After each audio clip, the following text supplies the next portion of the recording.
Bienvenido a la Cátedra de Psicología General del ciclo lectivo 2021 de la carrera de Psicopedagogía de la Universidad Nacional de Formosa. En este caso, mi nombre es Marta Silva, soy la responsable de dar las clases teóricas, tanto para la Comisión A como para la Comisión B, y me acompañan otros docentes que son responsables de la cátedra en lo que se denomina las clases prácticas. En primer lugar, les voy a presentar en qué consiste el programa de la materia, cuáles son los temas centrales que vamos a abordar, las problemáticas que se van a desarrollar, y ustedes podrán así tener este material para recurrir a él cada vez que lo necesiten. En primer lugar, la unidad 1 tiene que ver con los orígenes de la psicología, de dónde surge, desde qué momento podemos hablar de la psicología, y por eso vamos a distinguir dos momentos importantes que son las ideas psicológicas de la historia de la psicología. Esta discriminación se hace debido a que la psicología tiene una larga historia en cuanto a la preocupación ya de los primeros pensadores acerca del comportamiento humano, y después tiene un momento importante que ya aparece con la historia y el constructo teórico que va a tener muchos siglos después. Cuando abordamos la historia de la psicología puntualmente, vamos a hacer especial hincapié en las escuelas psicológicas. Las escuelas psicológicas son líneas de pensamientos teóricos que han tratado de dar una respuesta o una explicación a las cuestiones puntualmente psicológicas. Y es así que nosotros vamos a ponerle principal relevancia a aquellas temáticas fundamentalmente basadas en las escuelas psicológicas que conocemos como conductismo, Gestalt, psicoanálisis.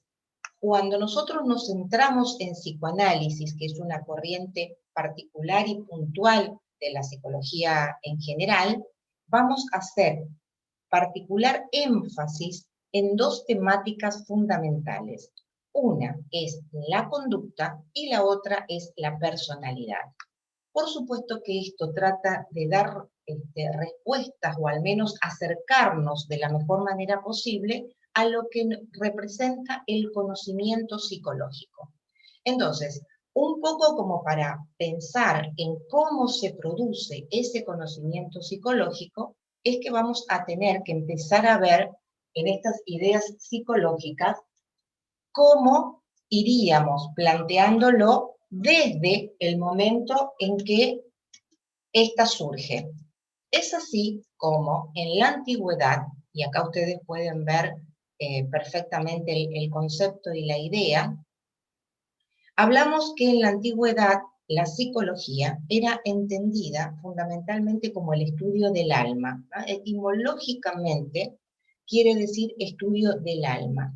Y esto tiene relación, y lo vamos a tomar de un mito. El mito son referentes muy próximos y que en psicología se utilizan muchísimo, y muchos de nosotros hablamos al respecto. En este caso hablaríamos de el mito de Psique y de Cupido. Psique era una ninfa que habitaba en un bosque y que era muy hermosa. Entonces la mamá de Cupido, muy enojada con esta situación, porque había alguien que era más bella que la propia diosa, le ordena a su hijo Cupido que vaya y que la atraviese con una flecha, para que de esa manera Psique se enamore de la primera situación, objeto que se le presente. Con tan poca suerte, Cupido, para cumplir los designios de la madre, se tropieza. Al tropezarse, él se hiere con eso y queda profundamente enamorado de Psique. Temiendo las represalias de la madre, Cupido le pide a Psique que nunca le vea la cara, que trate de no conocerlo y de vivir ese amor a oscuras. Psique al principio acepta, pero luego entiende que debe conocer el rostro de su amado. Entonces, a una noche, mientras él duerme, ella se acerca con una lámpara de aceite para verle el rostro, él se despierta porque cae una gota de aceite sobre él y, bueno, ahí hay que contarle ya, en este caso, a la diosa. Esta se enoja muchísimo y quiere tomar represalias, pero luego los dioses se apiadan de estos dos enamorados y le dan a Sillé el, el honor ya de ser y pasar a ser categoría o tener categoría de diosa, ¿no?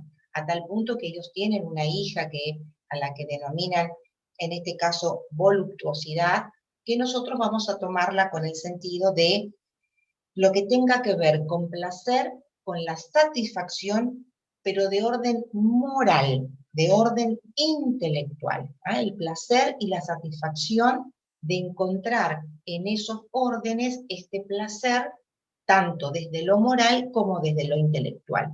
Es así, y basados un poco en esta idea de Sillé, como la psiquis, como esta ninfa, como este ser tan especial, un poco los primeros pensadores, los conocemos, primeros pensadores griegos, Sócrates, Platón y Aristóteles, van a ser los primeros, o de los que al menos vamos a tener una referencia más, más detallada, que hablan acerca de las problemáticas de las que tratamos los seres humanos cuando pretendemos conocer algo, ¿no? Cuando nos acercamos. ¿Cómo yo conozco, cómo me doy cuenta que algo es así de tal o cual manera? Sócrates es el primero que va y tiene su gran frase que dice, conócete a ti mismo. Para él el secreto del conocimiento estaba en la posibilidad de conocerse profundamente a uno mismo. Sócrates es muy famoso porque es el padre de todos estos pensamientos filosóficos, científicos en la antigüedad, y sobre todo porque nunca escribió nada, ¿eh? Nunca escribió ningún libro y fueron sus discípulos los que tomaron los elementos y lo que él les ofreció y lo transcribieron y así nos dieron a conocer su pensamiento. Fíjense que él dice, el comportamiento humano deriva de tres fuentes principales: el deseo, la emoción y el conocimiento, ¿eh? Este amor por conocer. Entonces, ¿cómo él plantea este conocimiento? Él dice que para que yo me conozca, para que yo tenga ese conocimiento, yo me debo conocer. Por lo tanto, va a construir un método que vamos a conocer con el nombre de mayéutica. Mayéutica quiere decir dar a luz. Entonces, él centraba todos sus análisis y sus reflexiones y sus pensamientos en generar en el otro, cuando están en proceso de construir, preguntas para que el otro encuentre las respuestas en sí mismo, ¿no? Él caminaba con sus discípulos por la plaza, y en ese intercambio iban tratando de identificar y de reconocer cuáles eran las cuestiones que a ellos puntualmente los inquietaba. Y él se volvía, en ese sentido, muy inquisitivo, ¿no? Por ejemplo, en el texto del que estoy trabajando ahora, que es Kosakov, que es un escritor de mucho de renombre, que vive en Córdoba y que trabaja en la Universidad de Córdoba, que es el que escribió este libro. Él nos da un ejemplo donde en un diálogo imaginario, ¿cómo doy a luz un conocimiento que lo tengo yo dentro mío? Dice, es que los hombres somos distintos a las mujeres. ¿En qué sentido? Diría un socratista, ¿no? Bueno, diría que la vida nos impacta distinto. ¿Qué significa que la vida nos impacta distinto? Ven ustedes como en la pregunta lo que trata de hacer es indagar en el otro qué es lo que el otro siente que está aconteciendo. No da respuestas. ¿Por qué? Porque él decía, en la medida en que la persona se conozca en profundidad a sí mismo, va a ser el modo en que va a adquirir la sabiduría, ¿no? Entonces, por eso decimos que el método utilizado por él para alcanzar ese conocimiento va a ser la mayéutica. Un discípulo de Sócrates muy importante en nuestra historia es Platón. Platón lo que va a decir es, eh, para que yo pueda conocer, tengo que entrar en diálogo con el otro para poder saber de qué se trata. Entrar en diálogo quiere decir, ellos plantean con el concepto de dialéctica, ¿no? Que haya una dialéctica en el intercambio. Entonces, por ejemplo, ¿qué quiere decir? En un diálogo entre dos personas, las dos van aportando ideas y van elaborando y construyendo una idea sobre algo, ¿no? Por ejemplo, también entre dos estudiantes imaginarios, uno le dice al otro, no sé si estudiar psicología o no, si al fin y al cabo podés conocer a la gente por la cara, ¿no? Entonces el otro dice, bueno, ¿y qué sería conocer a la gente por la cara? Y bueno, qué sé yo, conocer su estado de ánimo, entonces el otro aporta, y bueno, si es inteligente, entonces vamos dialogando y en ese diálogo vamos pensando y vamos construyendo un concepto juntos, ¿eh? Por eso va a decir y va a plantear el tema como una cuestión dialógica, o en este caso el autor habla de dialéctica, ¿no? El tercer pensador que va a aportar también ideas va a ser Aristóteles. Aristóteles le va a dar un toque peculiar a la psicología porque él va a empezar a usar, más que diálogos con otros, procesos de razonamiento, ¿no? Frente a una situación que vamos a denominar una premisa, él va a tratar de inferir otros niveles de pensamiento para ver si lo que yo afirmo es verdadero o es falso. Ella va a ir por la cuestión de la idea de verdadero o falso. Por ejemplo, una afirmación es, cada vez que llueve, el camino se moja. Estamos todos de acuerdo con eso. Cada vez que llueve, el camino se moja, es cierto. Segunda afirmación, el camino está mojado. Entonces yo puedo inferir que llovió, ¿no? Suena como lógico y suena como real. Parece lógica, pero es incorrecta. ¿Por qué es incorrecta? Porque fácticamente, o sea, de hecho es incorrecta, porque el camino puede estar mojado porque pasó un camión cisterna y lo mojó, no necesariamente porque haya llovido. Ahí él empieza como a cuestionar un poco más algunas de las verdades que se daban como verdades absolutas y que no habían sido tales o como así se venía afirmando hasta el momento. Eso era en la edad antigua. ¿Qué fue lo que pasó con la psicología?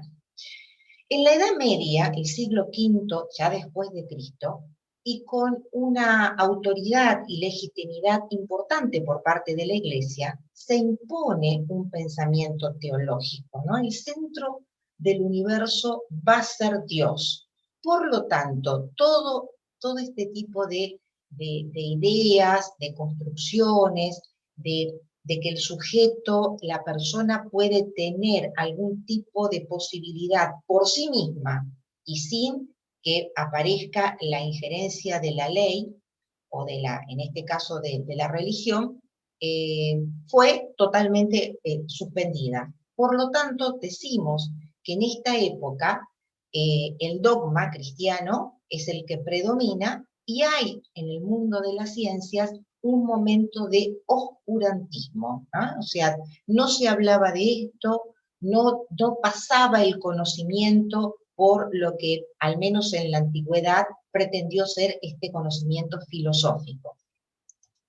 En la Edad Moderna aparece con mucha más fuerza porque aparece un desarrollo de las ciencias, sobre todo tenemos la revolución industrial, que por supuesto va a traer todos los cambios, todas las movilidades sociales que conocemos, va a traer una estructura económica mucho más importante. Entonces, bueno, ya va a haber una redistribución de la riqueza bastante diferente a la época anterior, donde, digamos, las cuestiones sociales y los estratos sociales estaban muy preestablecidos.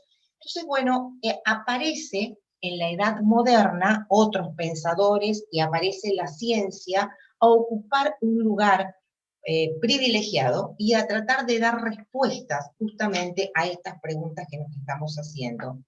Como en este caso es, ¿cuál es el propósito de la ciencia, ¿no? ¿Qué la distingue de las otras actividades, que la distingue del arte, que la distingue de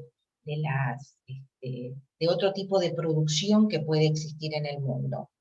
Bueno, según los epistemólogos, los que estudian acerca del conocimiento, la ciencia aporta su capacidad de poder explicar y predecir lo que va a acontecer, ¿no? Pero, ¿cómo sería esto?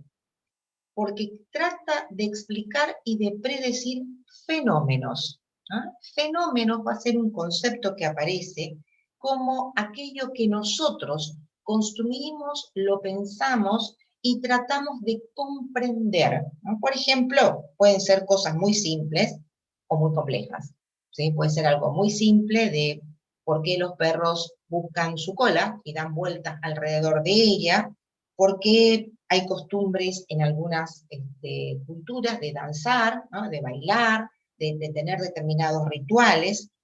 Eh, Todos ellos son fenómenos que la ciencia trata de explicar y predecir. La pregunta ¿es simple predecir un fenómeno? Y bueno, eso va a ser según cómo hagamos el análisis o la hipótesis. Si yo tengo la hipótesis de que Mario es más veloz que Sergio, digo que si se dan las mismas condiciones, están los dos igualmente motivados, los dos igualmente descansados, el primero, o sea Mario, tiene que ganar a Sergio. Digamos, como que eso no entraría mucho en duda, ¿no? Sería una cuestión fácil de predecir lo que va a pasar. Pero si yo me pregunto, ¿es cierto que las mujeres son más intuitivas que los hombres? Ahí sí ya necesito un nivel mayor de profundidad para poder hacer una predicción. Ya no puedo decir tan livianamente, como en el ejemplo anterior, quién ganaría la carrera. Acá tengo que hacer una serie de inferencias, una serie de razonamientos mucho más complejos que me va a permitir a mí poder explicar y predecir estos fenómenos. Algo que es importante que lo aclaremos acá, hay muchas formas de acceder al conocimiento, ¿no? Y acá podríamos hablar de un conocimiento de sentido común. El conocimiento de sentido común, cuando por ejemplo una persona que ha vivido muchos años en el campo y que ha experimentado varias tormentas, puede darse o puede predecir, ¿no? Puede explicar y puede predecir que se avecina una tormenta de magnitud importante. Porque, por ejemplo, por cómo sopla el viento, por qué le pasó a los animales, por cómo reaccionaron, cómo cambió la temperatura, ¿no? Corporal, y la tormenta viene, ¿no? Entonces, ahí podemos ver que una persona que en este caso tiene sentido común, que ha experimentado la situación, puede explicar y puede predecir un fenómeno. Por ejemplo, cuando la abuela dice me duelen las rodillas, está por llover, y después llueve, ella puede explicar que algo le acontece en el orden de lo personal, explica la situación y predice que algo va a suceder.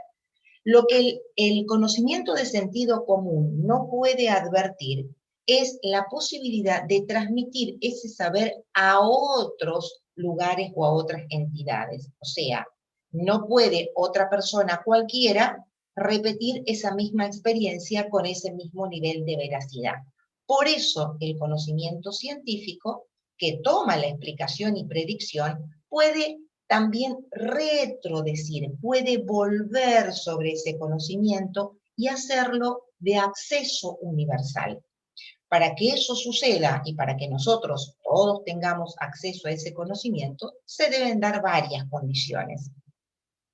En la Edad Moderna, con el surgimiento de la psicología, podemos decir entonces, ¿qué hace el conocimiento científico y el conocimiento de sentido común? Los dos tipos de conocimiento describen, explican y predicen. Eso hacen los dos, por lo que recién mencionaba, pero solo el conocimiento científico analiza el fenómeno y es crítico frente al fenómeno. O sea, puede cambiar su posición, su manera de verlo o de pensarlo, si es que éste así lo requiere. Tiene un método, hay un método científico, un método cuantitativo, un método cualitativo, que lo lleva adelante siguiendo procedimientos y pasos que forman parte de ese conocimiento científico. Lo puede controlar, ¿no? Puede aislar ese fenómeno en un determinado momento o situación y puede dar cuenta acerca de él para poder controlarlo, puede unificar esos elementos para darle ese sentido. La lógica que utiliza es una lógica que es consistente, las premisas que va tomando como afirmaciones van produciendo en las conclusiones una consistencia necesaria para que ese saber sea considerado científico. Otro elemento que es importante, que es comunicable por medio de un lenguaje preciso, ¿no? Las ciencias psicológicas tienen un lenguaje preciso. En la ciencia psicológica nosotros utilizamos términos que no serían aplicables a otra ciencia, pero es claro y preciso dentro del conocimiento que pretende impartir. Es objetivo, o sea, todos vamos a compartir y vamos a poder advertir los mismos elementos en el fenómeno que está siendo estudiado. Es provisorio, porque ¿qué tiene de beneficioso? Que de aparecer algo que diga lo contrario, inmediatamente se deja lo que se daba como certero y se vuelve a investigar y se pasa a otra instancia del proceso. Bien, de esta manera terminamos la primera parte de la propuesta, de la clase, como para que ustedes puedan empezar a definir, a delimitar y a precisar los conceptos puntuales de la psicología. Así que nos vemos la semana que viene y avanzamos un poquito más con la temática.